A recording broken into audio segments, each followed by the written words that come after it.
निवेदन करती हैं आज के बाद में आप कोई भी पूजा का कार्य करेंगे तो उसमें अपनी पत्नी की सहभागिता होनी चाहिए, अकेले मत करना। दूसरा कहती हैं कोई भी दान भी करोगे, यदि दानम कुर्यातस्मिन् मम सम्मति गृह्णीयात्, कोई भी दान करोगे तो उसमें भी अपनी धर्म पत्नी का साथ होना अनिवार्य है। तीसरा ये कहती हैं कि व्यक्ति की 3 अवस्था होती हैं, बचपन, जवानी, बुढ़ापा। बचपन अपने माँ बाप के घर में व्यतीत होता है, लेकिन बुढ़ापा और जवानी पति के घर में। तो ये कहती हैं कि मेरे पिता माता ने मुझे बचपन में बहुत लाड़ प्यार किया, तो मैं आपसे प्रार्थना करती हूँ कि बस वही लाड़ प्यार का जो क्रम है मेरा चलता रहे, अपितु और उसमें आप बढ़ोतरी करना, और जितना जवानी में दोगे प्रेम उससे ज़्यादा बुढ़ापे में देना। और चौथा वचन ये कहती है धनादि गोपने मम सम्मति गृह्णीयात्, यानी आपके जो भी आपकी संपत्ति है मेरे को मालूम होना चाहिए कि आपके पास में क्या प्रॉपर्टी है। पत्नी से कभी छुपाना नहीं, न कभी छोटे को बड़ा करना, न बड़े को छोटा करना। और फिर कहती हैं ये थोड़ा सा कहा गया है कि गावादि पशु क्रय विक्रय मम सम्मति गृह्णीयात्, यानी कोई पशु क्रय विक्रय, यानी उसका अर्थ है कोई बड़ी चीज का आप क्रय विक्रय करें। इसका ये मतलब नहीं कि कोई भी क्रय विक्रय करें, प्यास लग रही है बिस्लरी खरीदे तो फोन तो नहीं करोगे, पानी पी ले के नहीं, यानी बड़ी चीज का आप क्रय विक्रय करें तो आप समझदार हैं। फिर कहती हैं कि देखो 6 प्रकार की ऋतु होती हैं, और 6 प्रकार की ऋतु में हमारे यहाँ अलग अलग वस्त्र, अलग अलग भोजन होते हैं। वर्षा ऋतु में उसके अनुरूप, सर्दी में उसके अनुरूप। तो ये कहती हैं कि हम आपसे बोलेंगे नहीं कि अब सर्दी आ गई, सर्दी की व्यवस्था कर दो, गर्मी आ गई तो वो सब, अब आपको स्वयं ही हमारी जिम्मेदारी उठानी पड़ेगी, और बोल के किया तो फिर वो प्रेम उतना नहीं रहता। अंतिम वचन क्या कहती हैं कि देखिए अगर हम लोग गलती नहीं करते ना तो हम भूलोक पे नहीं होते, फिर हम ठाकुर जी के लोक में ही होते, क्योंकि गलती करना मानवीय स्वभाव है। तो ये कहती हैं मैं भी गलती करूंगी, तो सखीसु मम हास्यम कटु वाक्यम न वदेत कुर्यात् तदा हम बामांगे, अब मैं आपके बाएं हाथ पे आने को तैयार हूँ, लेकिन अगर मैं कोई गलती करूँ तो आप बड़ी शालीनता से, बड़े प्यार से, क्योंकि प्यार एक ऐसी चीज है जिसे पशु भी समझ जाता है, तो ये तो फिर इंसान है, तो मुझे बड़े कायदे से आप मेरे परिवार, मेरे बंधुजनों के सामने मेरी इंसल्ट मत करना, और मैं आपको कोई मौका नहीं दूंगी। ये 7 वचन इन्होंने आपसे मांगे हैं, तो आप अग्नि देवता को साक्षी मान के कहें प्रभु ये मैं 7 वचन का पालन करूं, मेरा दाम्पत्य यहाँ से आगे की चर्चा। ऐसे पृथ्वी पे अंगूठा लगाओ बेटा, बोलो अग्नि की तरफ देखो, अब स्वस्ति स्वस्ति स्वस्ति। तो 7 वचन पंडित जी ने जैसे बताए आपके। अब जब देवी माँ उठ के आने लगी, पहले 5 वचन हमारे पूरे करो, तब आपको 7 वचनों का हम अधिकार देंगे। तो इनके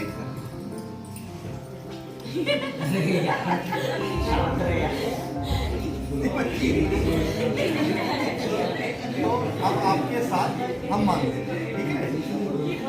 पहला तो क्या था बेटा, देखो दाम्पत्य जीवन कैसा होता है, दाम्पत्य जीवन कैसा होता है।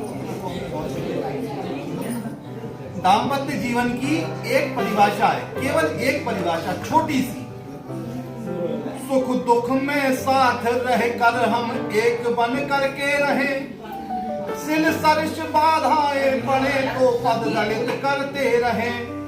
हम सुख दुख में एक दूसरे का साथ दें, और जीवन में कोई भी बाधा आए उसे हम मिलकर के ही उसका निश्चित हल निकालेंगे।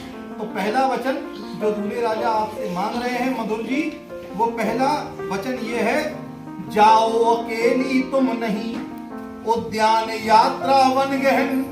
पहला वचन स्वीकार हो तो बात माने सब ही हम। तुम कभी भी घर से अकेली नहीं निकलोगी। कहाँ के लिए?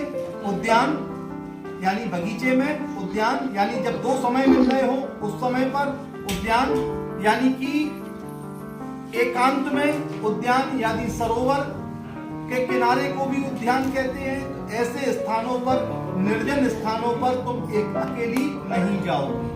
पहला वचन, ठीक है। अब इनका लॉजिक भी बता देंगे ये वचन क्यों बनाए गए।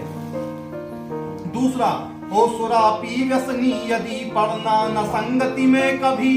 देखो बच्चे, जब भी कोई व्यक्ति, जरूर सुरापी व्यसनी का मतलब ये नहीं है जैसे इसमें तो ऋषियों ने कूट में आदेश कर दिया कि आप ऐसे आदमी की संगति मत करो जो सुरा पी के मस्त हो, मद में रहता हो। तो मद में रहने का अर्थ सुरा पी के, शराब पीने से नहीं है। यहाँ इशारा कहीं और है।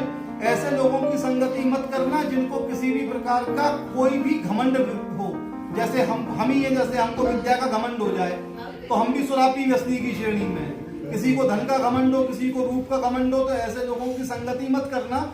नहीं तो जो तुम्हारे पास है वो तो तुम देखोगी नहीं, और जो तुम्हारे पास नहीं है उसकी चिंता में जो है उसका भी आनंद भूल जाओगी।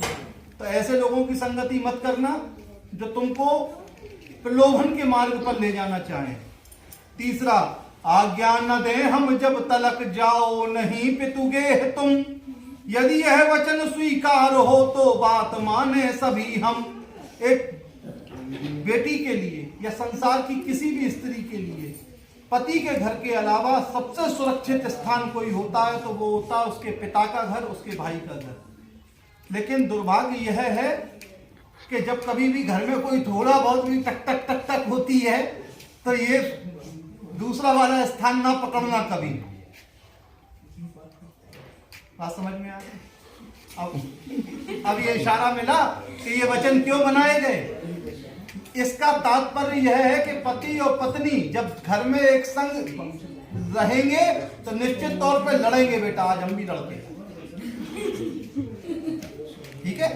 लेकिन इसका अर्थ ये नहीं है कि हम जब घर पहुंचे तो देवी जी हमें गायब मिले, हम तो जा रहे पापा के घर, तुम बहुत लड़ते, ठीक है।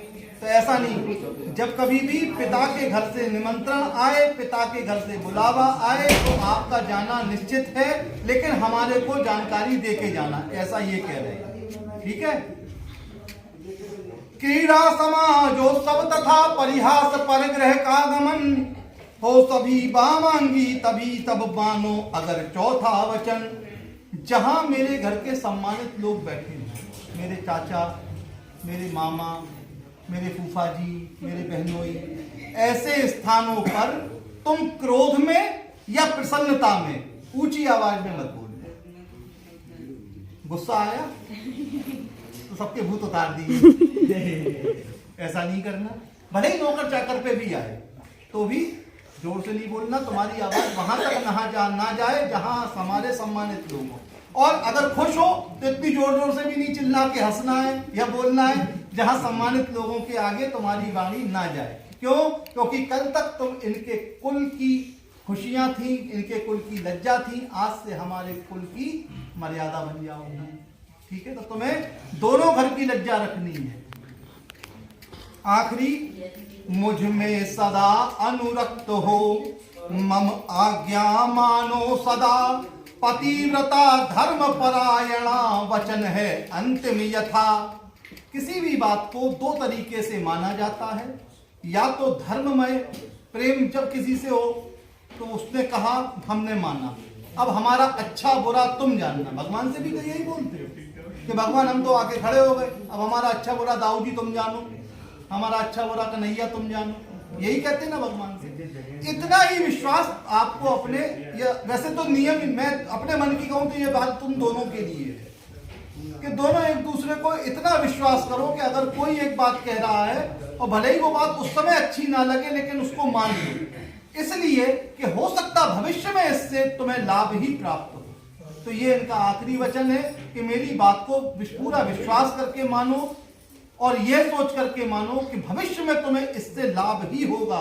तुम्हारा सम्मान आज से मेरा सम्मान है, तुम्हारी मर्यादा आज से मेरी मर्यादा है, और तुम्हारी खुशी में ही वर की खुशी यानी मधुर जी की खुशी निहित है। यही धर्म है, यही नीति है, ठीक है बेटा। तो इनसे हाँ तो करवा लो, करवा ली, अब तुम हाँ करो, चलो पंडित जी।